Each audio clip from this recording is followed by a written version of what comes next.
15년간의 풍부한 경험을 유럽 밧줄놀이 연맹에서 쌓아왔습니다.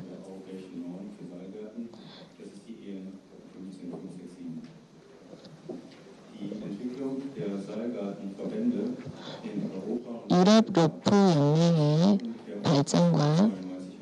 발전은 1992년 미국 로프 연맹의 모델을 시작으로 시작되었습니다.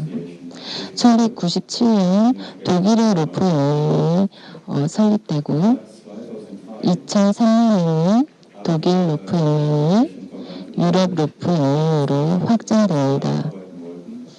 이유는 국제적인 일들을 하고자 했기 때문입니다.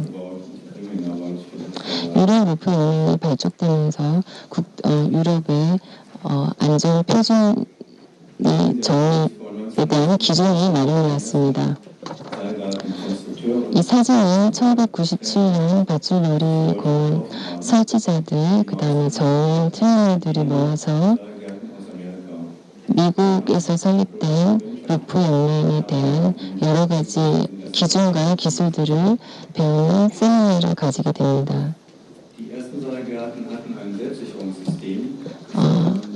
독일의 첫 밧줄놀이 공원들은 자동 안전 체계라는 안전 시스템을 가지고 있는데요. 그 체계들은 방부된 인공 목재들 위에 발판 위에서 밧줄 놀이공원의 장애물들을 체험하는 것입니다. 첫 해에는 밧줄 체험공원 설치에 대한 안전 기준을 마련하게 되는데요. 이후에는 밧줄 놀이공원 체험객들의 안전을 보장하는 안전요원들의 교육도 함께 정리하게 됩니다. 그리고 2004년도에는 그런 기준들을 영원히 발간하고 그리고 정기적으로 그런 기준들을 재정립하고 발전시켜 왔습니다.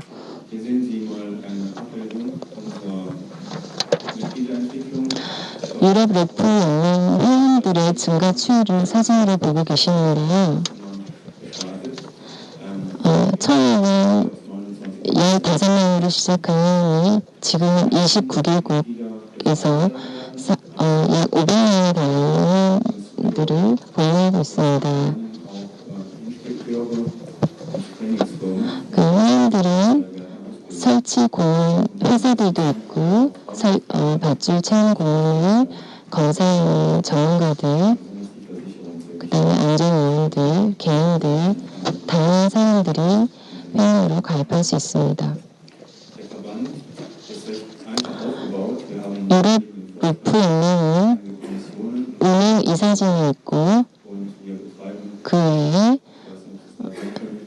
외에 전문 트레이너들이 있고 안전위원회가 있고 안전 기준을 편집하고 발급하는 위원회가 있습니다.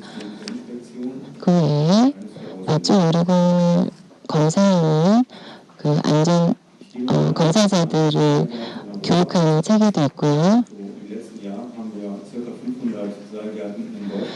독일에는 이 사진은 약 500개의 밧줄 체험 공원이 있다는 것을 보여주고 있고요.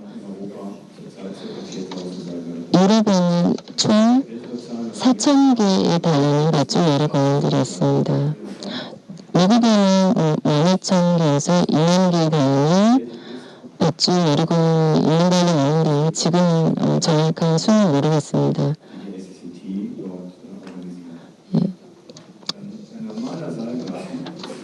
일반적인 로프 체험공원은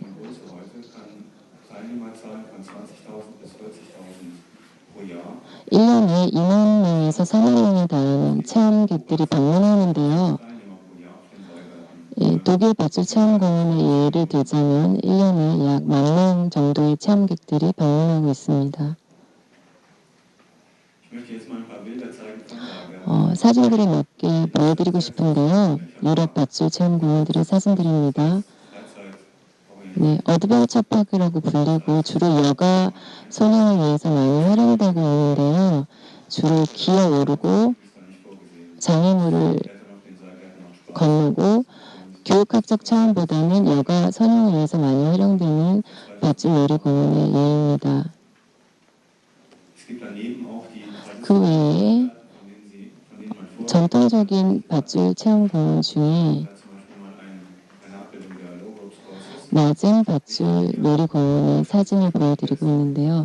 일반 놀이터와의 차별이라고 말씀드릴 수 있는 것은 네, 혼자 놀지 않고 여럿이 힘을 합쳐서 팀으로 놀아야 한다는 것, 그리고 놀이터를 감독하는 안전 체계가 있어야 된다는 것입니다.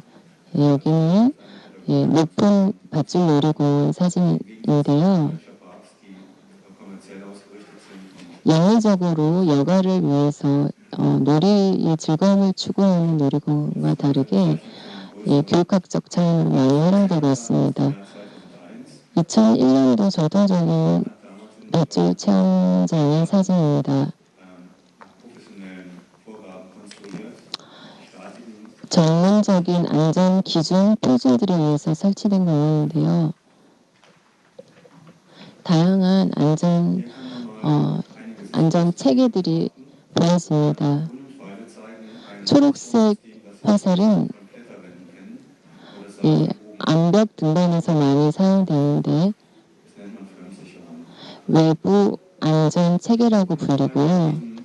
빨간색 화살표는 외부 안전 체계가 그렇게 중요하지 않은 장애물이고 스스로 안전을 자가 안전 체계입니다. 네. 왼쪽 사진은 자가 안전 체계를 이용한 체험 사진이고요. 네, 스스로 캐러비너를 걸고 풀고 하면서 장애물을 건너가는 것입니다. 오른쪽 사진은 타인에 의해서 조정되는 안전 체계입니다. 어드벤처 파크인데요. 네, 연속 안전 체계가 적용된 경우입니다. 어린이가 지금 체험을 하고 있는데요. 위에 와이어에 도르래가 체결되어 있고 아이 스스로 안전 체계를 만지지 않아도 체험을 할 수 있는 체계입니다. 이 자동 안전 체계는 처음에 체험을 시작할 때 체결하면 체험이 다 끝날 때까지 조작이 필요 없는 체계입니다. 장애물을 건널 때마다 이런 전문적인 안전 체결 시스템을 도르래가 통과하게 되어 있는 구조입니다. 어린이들이나 청소년들이 밧줄 체험 공원을 체험하게 될 때 중요한 것은 체험하는 어린이나 청소년들이 스스로의 안전을 보장할 수 없다는 것입니다. 특히나 어린이 같은 경우는 안전에 대한 의식이 떨어지기 때문에 캐러비너를 어떻게 걸고 풀고 하는지에 대해서 배울 수는 있지만 많은 실수를 하게 된다고 합니다. 법률적인 측면에서는 밧줄 체험장 운영자는 어린이들이 체험할 시에 훨씬 더 강한 보호 안전에 대한 감독을 실시해야 된다고 합니다.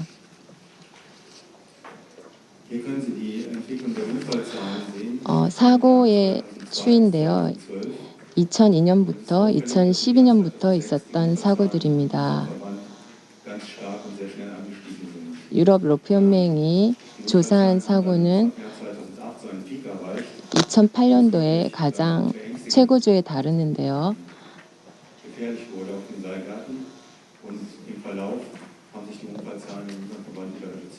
그런데 2008년 이후 사고가 줄어드는 게 보이고 있습니다. 이유는 첫째로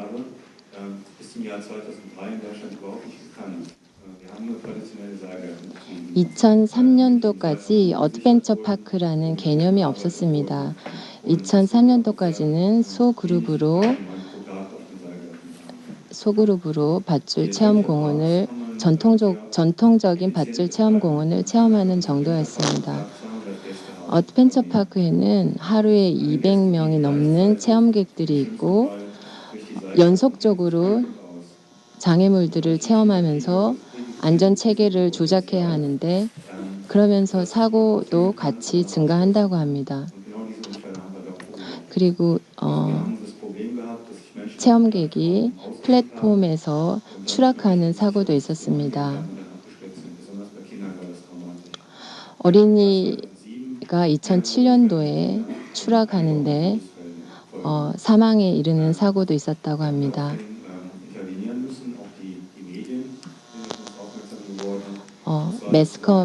매스컴이 관심을 가지기 시작했고 밧줄 체험 공원들은 안전에 대한 기준을 마련해야 하는 상황에 맞닥뜨리게 됩니다.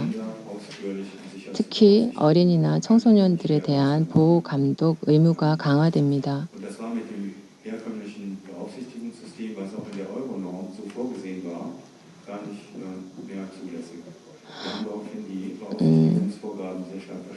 그래서 어린이나 청소년들에 대한 보호 감독 의무를 더욱 강화하게 됩니다.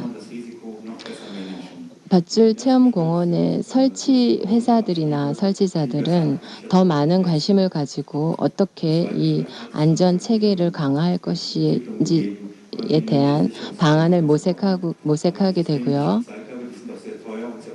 그리고 자동 안전 연속 체계를 개발하게 됩니다. 그런데 코스트가 높고 가격이 높고 생산 비용이 높아서 많은 문제가 생기게 됩니다.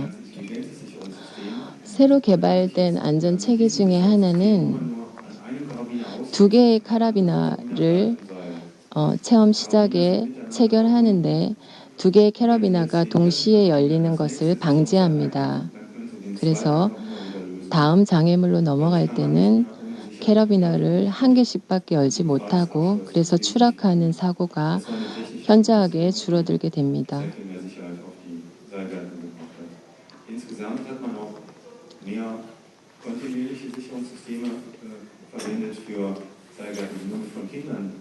어린이들이나 청소년들이 주로 사용하는 밧줄 체험 공원들에서 이런 자동 연속 안전 체계에 대한 수요가 급증하게 됩니다. 그 외에 유럽 로프 연맹이 작업하고 있는 영역은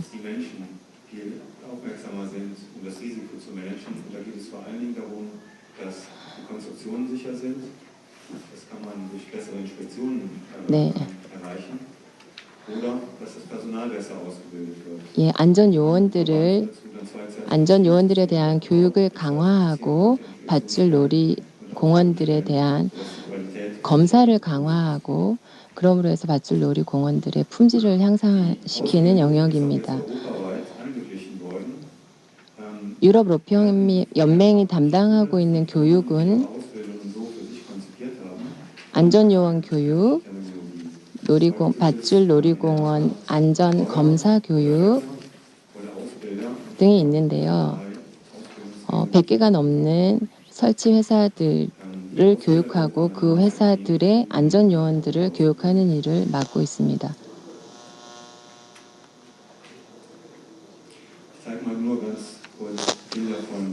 아주 짧게 사진들을 보여드리겠는데요. 유럽 전역에 있는 전문 교육자들의 사진입니다. 네덜란드 교육자들도 있고요. 영국인들도 있고요. 국제적인 교육자 그룹을 가지고 있습니다. 이 사진은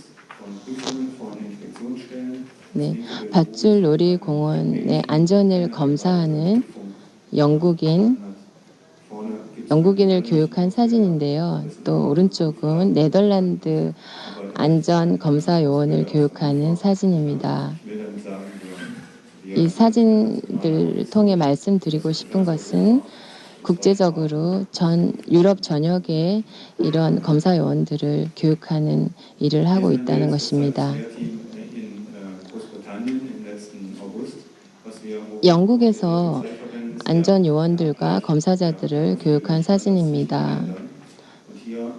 유럽 로펌맹을 통해 이런 자료와 정보들의 교류와 교환이 활발히 이루어지고 있다는 것을 보여드리고 싶습니다. 그래서 유럽 전역에 동등한 수준의 밧줄 체험 공원들의 품질 그리고 그 품질을 보증하는 검사 요원들이 전역에서 활동하고 있습니다.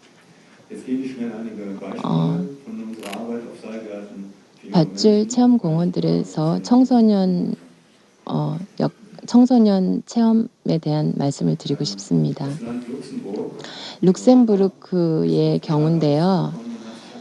룩셈부르크가 유럽 로프 연맹의 룩셈부르크 밧줄 체험 공원들에 대한 품질 검사와 교육학적 주제에 대한 연구를 의뢰해 왔습니다.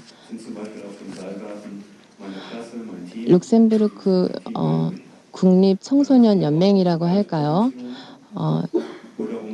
연맹 밧줄이 운영하는 밧줄 놀이 공원이 에서 이루어지고 있는 주제는 금연, 중독에 관한 일, 그다음에 식생활, 학교 폭력 예방,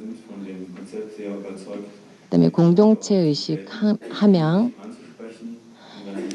등의 주제고 이런 주제들을 가지고 밧줄 체험 공원에서 청소년들과 일을 하고 있습니다.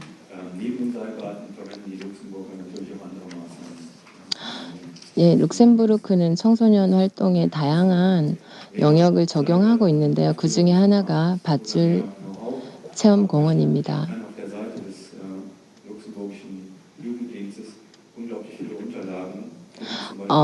룩셈부르크 청소년 연맹 특히 이 밧줄 체험 공원 관련 자료가 필요하신 분들은 무료로 룩셈부르크 청소년 연맹 포털에서 자료를 받으실 수 있으십니다. 여기는 독일 하노바에 있는 밧줄 체험 공연의 사례입니다. 일반인들에게는 개방되어 있지 않고 주로 청소년 그리고 집단 교육을 위한 용도로만 사용되고 있습니다. 주로 교육학적인 측면으로 적용되고 있고요. 공동체 놀이, 꼭 높은 놀이 밧줄 체험공원뿐만 아니라 지상에서 이루어지는 밧줄을 통한 다양한 공동체 놀이들이 진행되고 있습니다. 큰 사진을 보시면 가운데 체험하는 여학생이 그룹들이 줄을 당기면 나무 위로 올라가게 되는 놀이 사진입니다. 이 높은 체험 장애물에서 학생들이나 청소년들이 경험하게 되는 것은 타인을 신뢰하고 스스로를 신뢰하는 그런 것들입니다.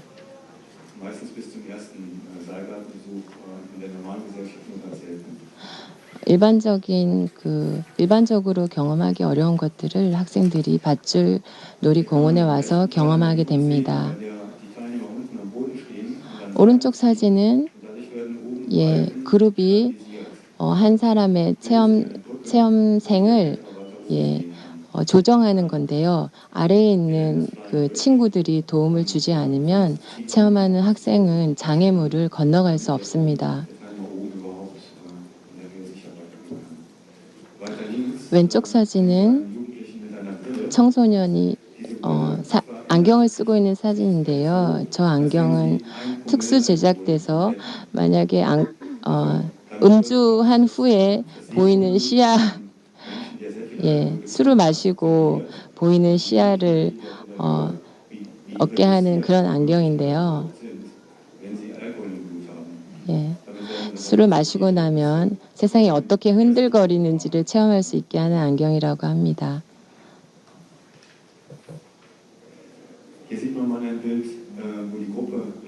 여기도 친구들 그룹들이 줄을 잡고 달리고 저기 그 그룹들의 끝에 있는 친구 한 명이 나무 위로 끌어올려지게 되는 그런 사진입니다.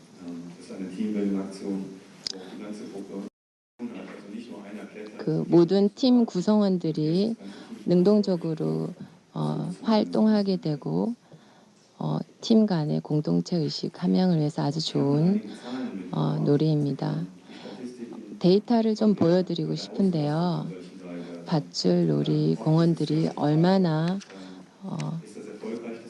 활용되고 있는지를 보여드리고 싶습니다.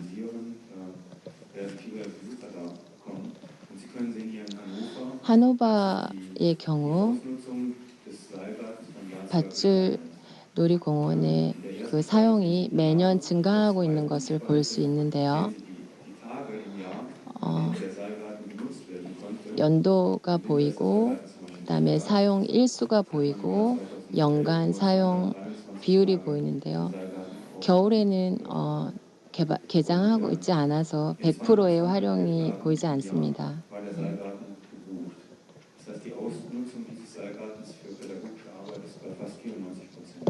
네, 그 교육학적 그 활용을 위해서 94% 이상 밧줄 놀이공원들이 사용되고 있다는 것을 볼 수 있습니다.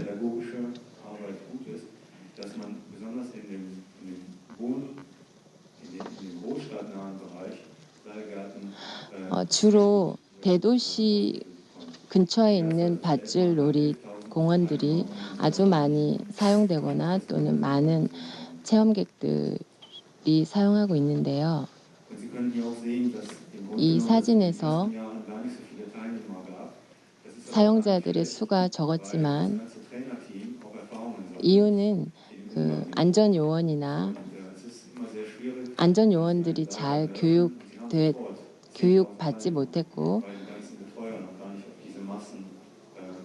그래서 체험객들을 다 제대로 안내할 수조차도 없었다고 합니다. 시간이 지나면서 안전요원들도 제대로 교육될 수 있었고 사용도 체험객들에 대한 사용도 더 활발히 증가하게 됐다고 합니다. 하노바 밧줄 체험공원은 주로 26세 이하의 젊은 사용객들에 의해서 사용되는데요. 주로 학교 기관, 방과 후 교실, 그리고 작은 소그룹들에 의해서 많이 사용되고 있다고 합니다. 네, 매년 체험하는 학교들이 더 늘어나고 있는 추세라고 합니다. 끝으로 안전 표준이 어떻게 적용돼야 하는지에 대해서 한 말씀 드리고 싶습니다. 제가 듣기로는 한국에는 아직 밧줄 체험 공원들에 대한 안전 표준들이 없는 것으로 압니다. 그래서 미국 또는 유럽의 표준들이 적용되고 있는 걸로 아는데요. 중요한 것은 안전 표준들이 정립되어야 하지만 각 나라에 맞는 표준들이 정립되어야 하고 그 표준들은 밧줄 체험공원 설치자, 사용자 모두를 위해 개방되어야 합니다.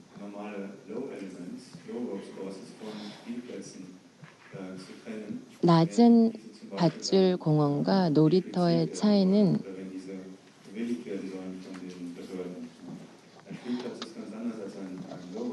지자체 안전 표준 자체가 다르다고 합니다.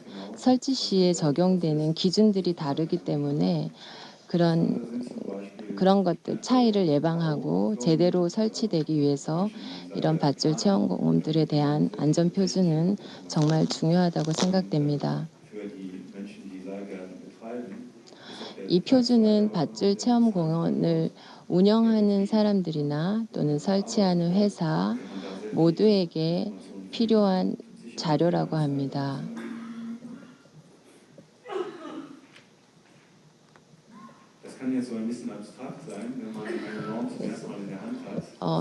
표준에 대해서 제대로 된 전문 지식이 없는 상황에서 이런 표를 보고 또 교육학적으로 일을 하시는 분들에게는 되게 낯설게 보일 수도 있지만 유럽 안전의 일부는 밧줄 체험공원 설치 시 중요한 기준들을 제시하고 있습니다. 예를 들자면 체험객들이 높은 높이에서 서 있는 플랫폼이 지탱할 수 있는 무게나 체험객들의 몸무게에 따라서 이런 것들이 어떻게 다르게 적용되어야 되고 또 밧줄 체험공원들을 검사할 때 어떤 요인들이 제대로 체크되어야 하는지를 자세히 안내하고 있습니다. 이거는 다른 예인데요.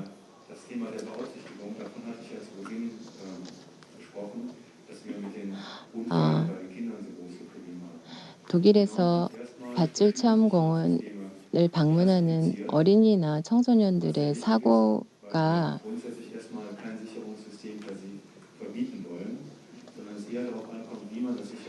사고를 예방하기 위해서는 법적으로 금지할 수 있는 것은 없지만 안전 표준을 정립해서 중요한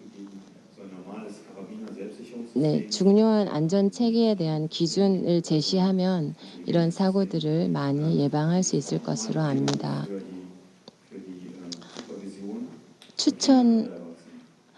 어린이나 청소년 또 성인들을 위해서 추천해 드리고 싶은 안전 체계는요. 클래스 D라고 하는 안전 체계인데 요거는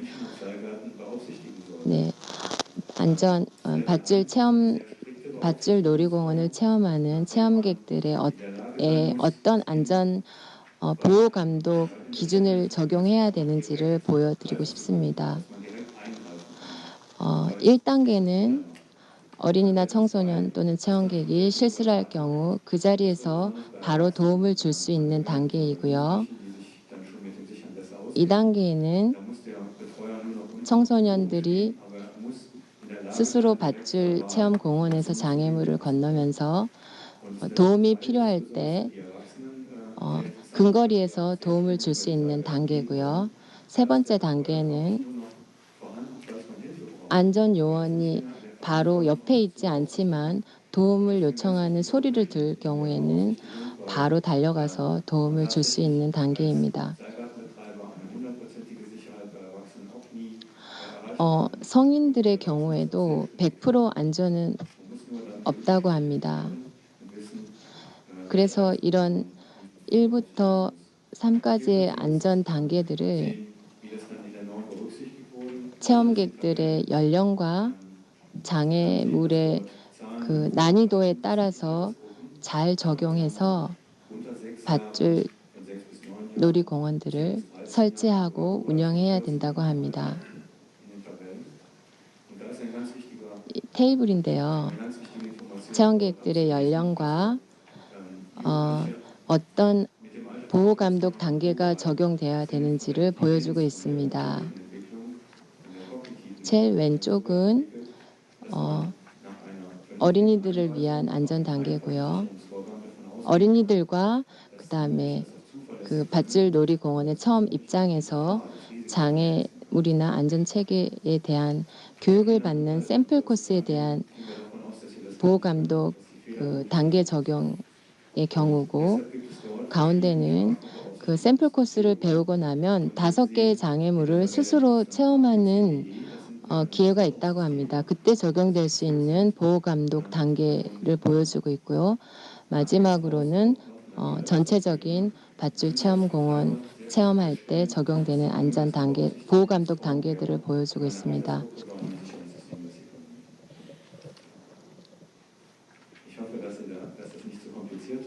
이 모든 것들이 너무 복잡하지 않았기를 바라고요. 그렇지만 이런 안전 표준이 얼마나 중요한지 여러분에게 잘 전달되었으면 합니다. 사고를 100% 예방할 수는 없지만 사고를 통해서 많은 것을 배우고 발전시킬 수 있기 때문에 여러분들에게 격려를 드리고 싶습니다. 한국의 상향에 맞는 안전 표준을 정립하시는데 많은 도움을 드리고 싶습니다. 안전 표준은 법이 아니기 때문에 꼭 지켜야 할 의무는 없지만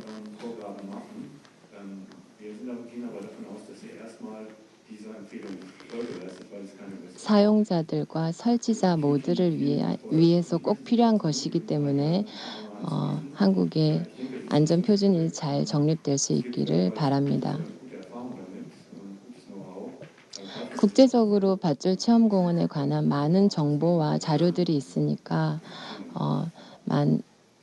한국 표준 정립에 많이 이용하시길 바랍니다. 감사합니다.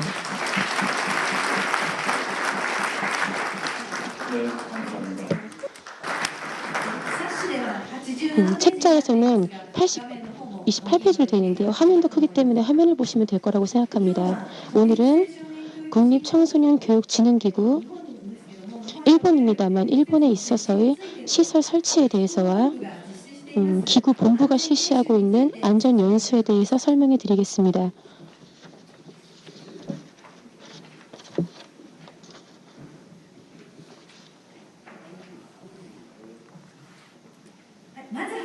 일단 가장 처음에 국립청소년교육진흥기구를 알아주시기 위해서 간단하게 설명을 드리겠습니다.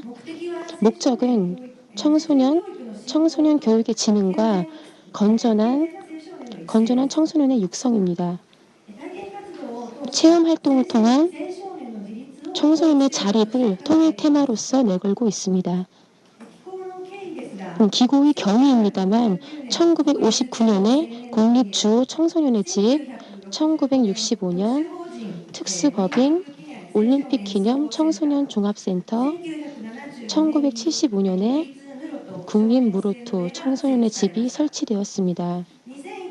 2001년에는 국립시설이 전부 독립행정화하여서 3개의 법인이 생겼습니다. 2006년에는 3개 법인이 통합되어서 국립청소년진흥기구가 되었습니다. 기구 조직입니다만 이사장, 이사, 감사 밑에 5개의 부가 있습니다만 저는 그 중에서 교육사업부에 소속되어 있습니다. 시설은 홋카이도에서 오키나와까지 28개 시설이 있습니다. 시간이 없는 것 같기 때문에 전국 시설의 장소입니다만 이건 나중에 천천히 봐주십시오. 이쪽도 나중에 천천히 봐주시면 감사하겠다고 생각합니다. 그리고 산 쪽과 바다 쪽의 자료를 가지고 왔는데요. 이것도 나중에 잘 보셨으면 좋겠습니다. 국립청소년교육진흥기구의 사업 개요를 설명해 드리겠습니다. 일단 1번 교육사업입니다만 이건 기구 본부와 28개 시설 양쪽이 기획을 실시합니다.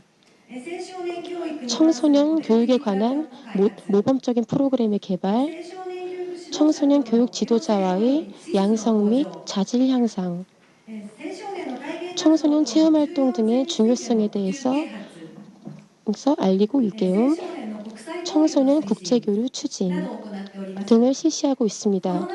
이 중에서 2번 청소년 교육 지도자 등의 양성 및 자질 향상에 대해서는 나중에 자세히 설명해 드리겠습니다. 2번 연수 지원에 있어서는 이용단체가 기획하여 28개 시설에 있어서 조언을 합니다. 3번은 조사 연구입니다만 이건 기구 본부가 주도해서 이것을 하고 있습니다. 4번에 어린이 꿈 기금 사업은 기구 본부에서 실시하고 있습니다. 이번에 연수 지원에 있어서의 이용단체에 대한 지원입니다만 안전에 대해서는 지원은 화면에서 빨간 글자 부분을 봐주셨으면 좋겠습니다. 이 사전 미팅 부분에서 그것을 실시합니다. 이용 단체의 미팅입니다만 프로그램의 상담과 시설의 답사를 실시합니다. 이때 이용 순서, 지금 제가 갖고 있습니다만 이 이용 순서라는 이 책을 가지고 이용 단체와 안전에 대한 미팅을 실시합니다. 시설 이용 시에 대해서는 특히 5번 위험도가 높은 프로그램을 등산, 커터, 카누 등 직접 지도를 직원이 하기 때문에 따라서 직원 연수가 반드시 필요하게 됩니다.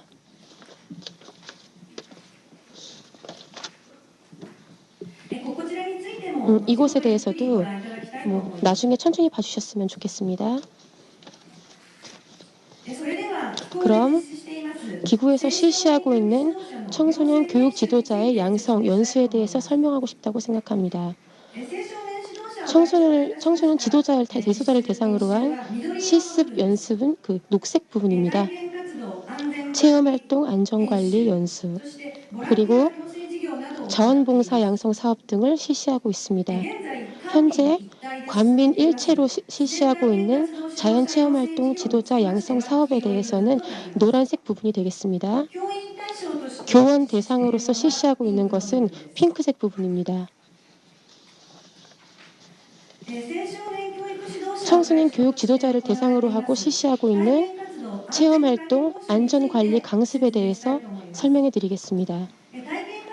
체험활동에 있어서의 지도자의 안전관리 의식 및 지도 구조 기술의 향상을 도모하기 위해서 활동 환경에 대응한 체험활동 안전관리 강습을 실시하고 있습니다. 위험도가 높은 프로그램은 직접 지도하고 있기 때문에 이 두 가지에 대해서는 특히 특화를 해서 본부가 기획을 하고 있습니다. 28시설의 직원에 대해서는 이 산악편과 물가편 어느 쪽인가에 참가를 하도록 부탁을 하고 있습니다. 산악편은 2009년부터 등산에 있어서의 리스크 매니지먼트, 등산 활동에서의 지도 및 안전관리 실제, 위험 장소의 파악 등 등산에서의 안전관리 강습을 실시하고 있습니다. 물가편도 2009년부터 시작되었습니다. 물가편 활동에 있어서의 리스크 매니지먼트, 물가 활동의 지도 및 안전관리 실제, 카누, 카약의 전복대의 대응 등 물가 활동을 주제로 한 강습을 하고 있습니다. 다음으로 체험활동 안전관리 연수 커리큘럼에 대해서 설명해 드리겠습니다. 체험활동이 위험하니까라고 해서 체험활동을 축소하는 것이 아니라 아이들이 안전하게 활동하기 위해서는 지도자가 안전에 대해서 배우는 것이 중요하다고 생각하고 있습니다. 이것은 산악편과 물가편 공통의 커리큘럼입니다. 2박 3일로 실시하고 있습니다. 과목을 봐주세요. 안전관리 기초 1에서는 안전관리 개념에 대해서, 안전대책 매뉴얼에 대해서 1.5시간으로 실시합니다. 안전관리 기초 2에서는 위험 요인의 파악과 평가, 분석에 대해서 일촉즉발 시트에 대해서 1.5시간으로 실시하고 있습니다. 활동 지도 및 안전관리 실제에서는 사전 준비에 대해서, 활동 중에 지도 시 유의사항에 대해서, 구조 기술에 대해서 7시간으로 실시합니다. 사고 사례로부터 배우는 안전관리에서는 사고 사례 및 판례에 대해서, 보험 및 관련 법령에 대해서 2시간으로 실시합니다. 정리에서는 강사로부터의 코멘트, 질의응답 1시간으로 실시하여 합계 13시간으로 구성되어져 있습니다. 산악편과 물가편을 준비해 왔는데요. 바다에서의 사고가 많다고 얘기를 들었기 때문에 오늘은 특별히 물가편을 중심으로 얘기하고 싶습니다. 일단은 사진을 봐주세요. 바다 활동에서는 구명조끼는 반드시 착용하도록 하고 있습니다. 이 사업은 국립 28개 시설 중에서 바다 쪽 시설에서 실시하고 있습니다. 물가 활동에 있어서의 리스크 매니지먼트 1번 중에서 강의 내용입니다만 물가 활동에서 안전관리 능력 향상을 위한 사전 준비 그리고 시점 등에 대해서 배웠습니다. 강의 포인트를 말하겠습니다. 물가 활동에서는 1번 어떻게 활동 중에 발생하는 사고나 트러블을 방지할 것인가. 2번 사고 발생 시에 최소의 비용과 시간으로 사고나 트러블에서 초래되는 손실을 얼마나 최소한으로 억제할 것인가. 3번 어떻게 법적 책임을 회피할 것인가가 필요하다는 것을 배웠습니다. 이 두 번째, 사전 준비에서는 어떤 목적으로 사업을 실시하는지를 잘 생각한다. 매년 의뢰 실시하니까 라는 생각은 사고에 연결된다는 것입니다. 3번, 물가 활동에서는 버디 시스템을 철저히 한다는 것을 배웠습니다. 실습 연습, 물가 활동 지도 및 안전관리 실제에서는 실습 내용으로서 일단 비품 장비 체크 포인트에 대한 확인을 실시합니다. 그리고 출정 전에 그 일기 예상에 대해서도 배웠습니다. 카누를 실제로 사용해서 물에 잠겼을 때의 복구 방법, 노를 저을 수 없게 된 참가자의 대처, 구조가 필요한 사람의 구출 방법, 견인 방법 등등 도구 등에 대해서 배웠습니다. 실습 포인트로서는 빨간 글씨 부분을 봐주셨으면 좋겠습니다. 긴급시의 사인은 사전에 전원이 공유해둘 것, 카누가 잠겼을 경우랑 저을 수 없게 된 참가자에 대한 대처 방법 등을 사전에 땅과 얕은 물에서 연습하는 것이 중요하다고 배웠습니다. 또한 물가 활동에 있어서의 리스크 매니지먼트 2에서는 물가에서의 활동 판례를 해서 이해했습니다. 강의 포인트로서는 일단 첫 번째, 물가 활동 사고의 90%는 인적 과실에 의한 것이란 것. 두 번째, 위험 요인은 활동 개시 전뿐만 아니라 활동 시간을 통해서 파악해 두는 것이 중요하다는 것. 세 번째, 사고 발생 시에는 시간을 들여서 대응할 수 없기 때문에 신속하고 적절한 판단이 요구된다. 일촉즉발 사례, 실시 기록 등을 준비해서 평상시에 정보를 수집해둘 필요가 있다는 것을 배웠습니다. 물가편에 참가한 참가자 앙케이트에서입니다만 위험 요인을 발견하는 것만이 안전으로 이어지는 것이 아니라 사업의 목적과 목표를 이해하는 것이 위험을 줄인다는 것을 알았다. 또한 구조 방법, 로프워크 등 새로운 것도 배울 수 있어서 매우 좋았다. 밑으로 가서 빨간 글자 부분입니다. 사고는 당장 내일 일어나도 이상하지 않은 일이기 때문에 재점검하도록 노력해야겠다라는 것이 모아졌습니다. 산악편 쪽은 일단 한번 봐주셨으면 좋겠다고 생각하는데요.